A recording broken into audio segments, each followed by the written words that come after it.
Hi, welcome to Bruce's Garage. I'm Bruce, and this is my garage. Are you thinking about installing a ceramic coating on your vehicle? Are you getting ready to do that now? Well, take a moment and watch this video because you're going to want to make sure that you get all the preparation steps correct, or you could be jeopardizing your coating before you even get started. So come on in and let's have some fun.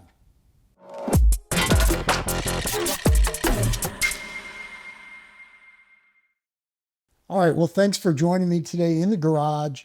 We're going to be out front getting this vehicle, a 2026 Hyundai Ioniq 9, the first one of these sold in the state of Missouri. So we're going to be preparing for ceramic coating, but you've got to complete the preparation steps before you can ever get to applying that coating.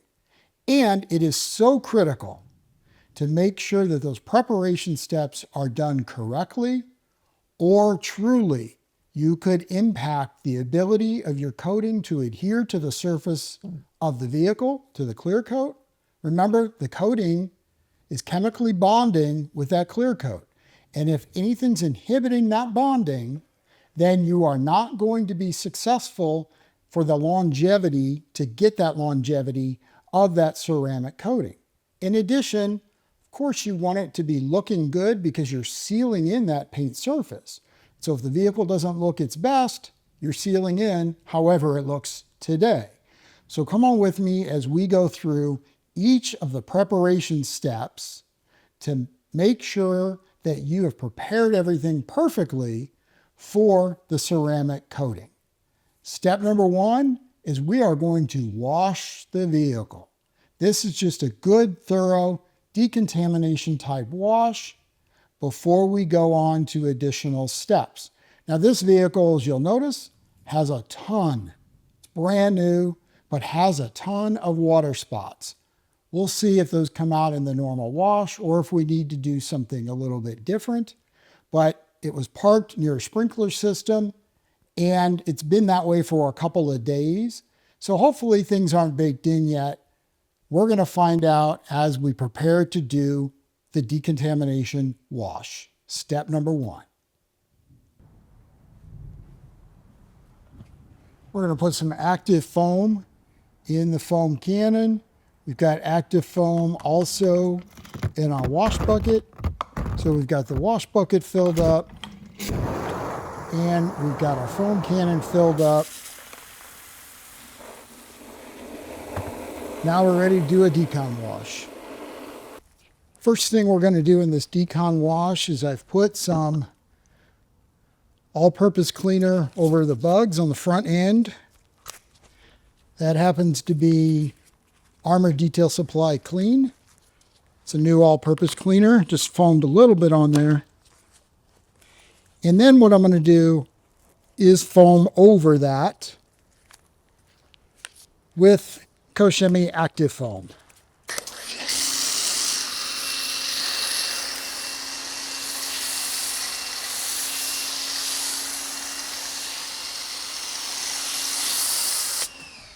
And I chose to use active foam because I wanted to use a little bit of an alkaline.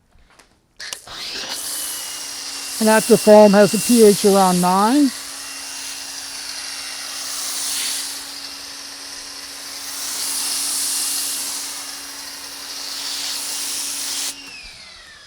I did that because I really want to get a good wash on the vehicle and get any of that road film and a bit of dirt that was on there off before we do any chemical or mechanical decontamination. Remember, you don't want your chemicals at all to dry on the surface, so we're going to do a rinse.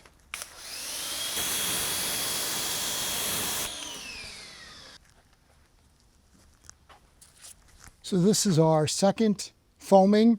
And again, this is going to be right before we do the contact wash. So this is just to add some more lubrication to the surface.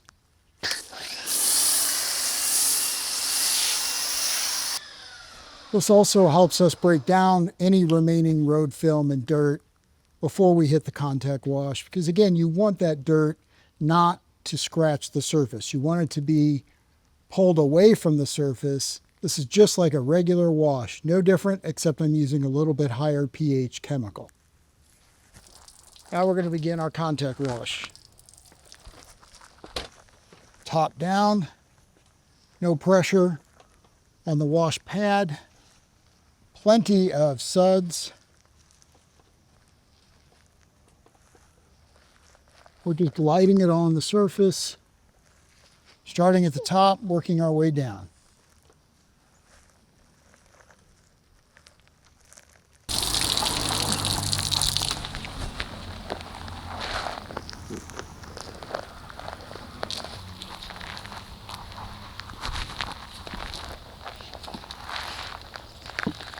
All right, the vehicle's washed with active foam, so with a high pH soap, not super high, around 9.5. Now we're going to do chemical decontamination with DIY Detail Iron Remover and the DIY Detail Clay Towel. And I've got something special for you. Hang on. All right, my synthetic clay towel has been soaking. This one's a little different. It's brand new. It's divided into 4 sections, so you remember to fold it. And it's brand new, but it doesn't need to be broken in on the glass. It's been sitting in my water bucket with the soap. It's fine. Now we're going to decontaminate with iron remover. 1 spray on the towel, 1 spray on the surface, and then we just glide the synthetic clay towel across the surface. This is again using that iron remover to remove any of the iron deposits that might be there, any metal deposits that from transit, again it's a brand new car, or any surface contamination. Now honestly, not feeling any, and you would feel some because you would start to hear or feel rough spots. I'm not feeling that at all. No pressure whatsoever. Just gliding it on the surface. Remember, deposit the towel right where you dropped your spray of iron remover. No pressure on the towel. Just going straight across the surface.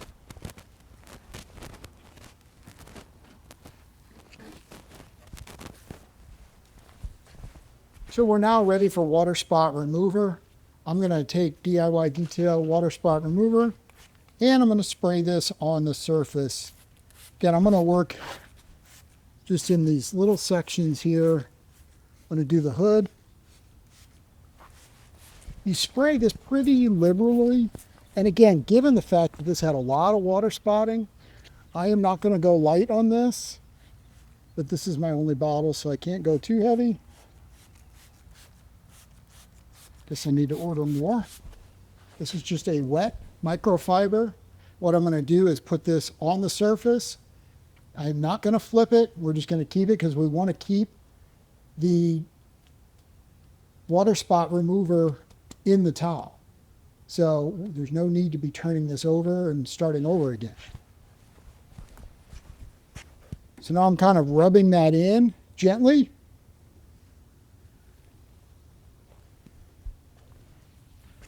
Just doing a little water spot remover massage. And then we're going to rinse.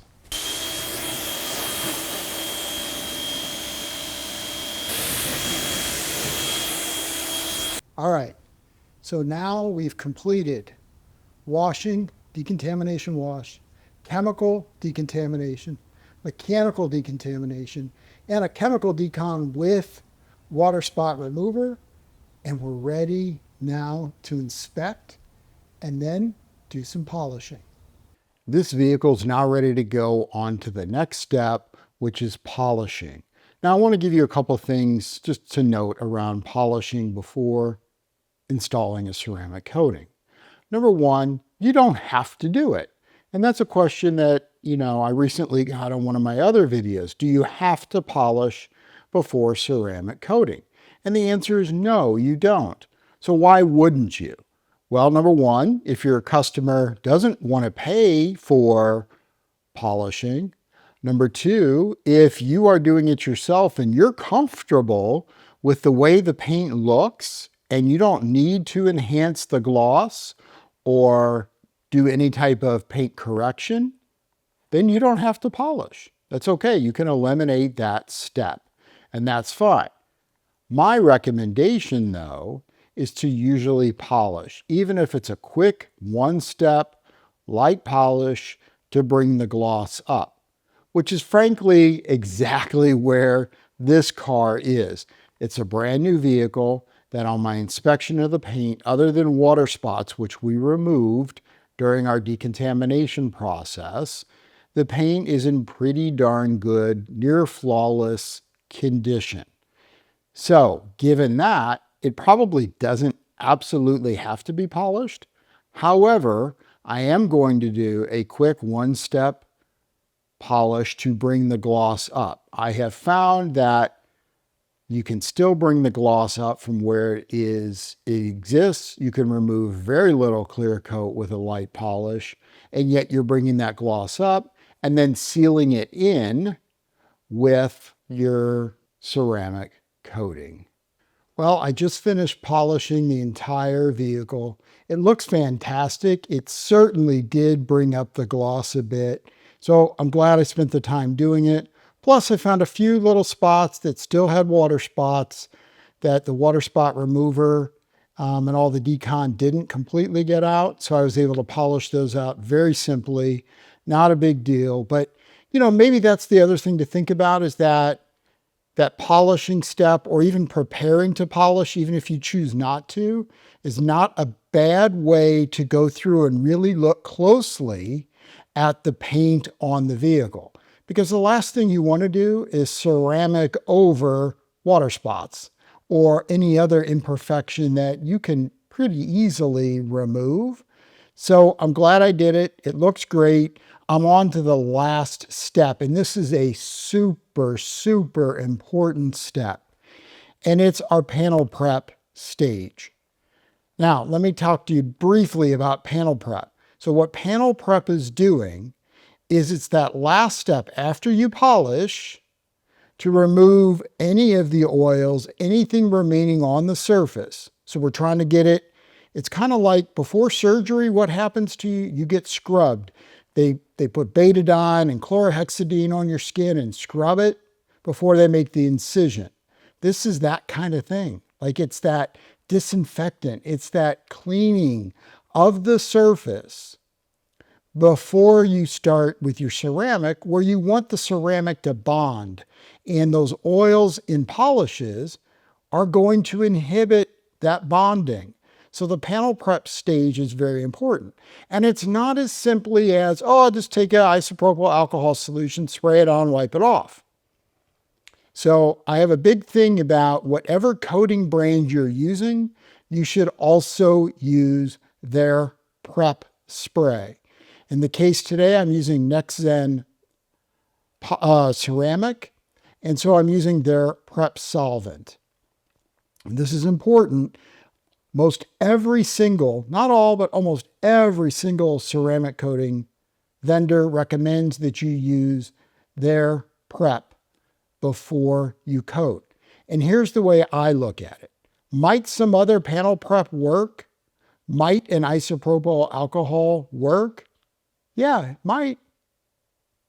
But wait a minute. I spent all this time washing, decontamination, polishing, to only skimp on the last, probably the most important step? Really? Like that just doesn't make sense to me. And when I say skimp, I mean not do it. I mean run the risk of using another vendor's prep with a different vendor's ceramic coating that may or may not be compatible. And I've had plenty of people say, oh, that's crap. Well, I don't know that it is, and I don't know that it's worth taking the risk. If you can't prove it, then is it worth like all that time and effort, or a customer spending $1,000, $1,500, $2,000, and you're going to save $5 or $10 on using just some other type of prep? Like, that just doesn't seem right to me. So I always use, and I've got a ton of them because I use a lot of different coatings. So I get it. It's not fun to have all those preps, but at least I'm doing everything I can to ensure that coating can last the life that it's supposed to. And to me, that's what all of this prep is about. It is about preparing the surface on the vehicle so that the coating can adhere and do its job. That's why I created this video. That's why I'm telling you, don't skimp on the whole process of prepping, and why I believe it's the most important step. And frankly, if you don't do the right prep, you've ruined your coating before you even start. That doesn't make any sense at all from an economic perspective, from a quality perspective, from an integrity perspective. So I hope you've learned a few things about prepping for ceramic coating, and maybe you're not going to do it yourself, but you've watched my other video on frequently asked questions about ceramic coating, and one of them was, why does it cost so much? Maybe you now have a little bit more insight into why it costs so much. Part of it is all that prep work. That's a big part of it. And I just did a quick one-step polish, but that still took a fair amount of time, plus all the decon and so forth. So I've probably got 4 hours or so at least already into the car before I even apply the coating. If this has been helpful for you, I'd appreciate the thumbs up. And of course, I always appreciate subscribing. I have a lot of content that I hope you'll find valuable. If there's something I didn't answer, or you have questions or other perspectives, feel free to share those in the comments below. And remember, the most important thing, just go have fun detailing in your garage. Have a great day.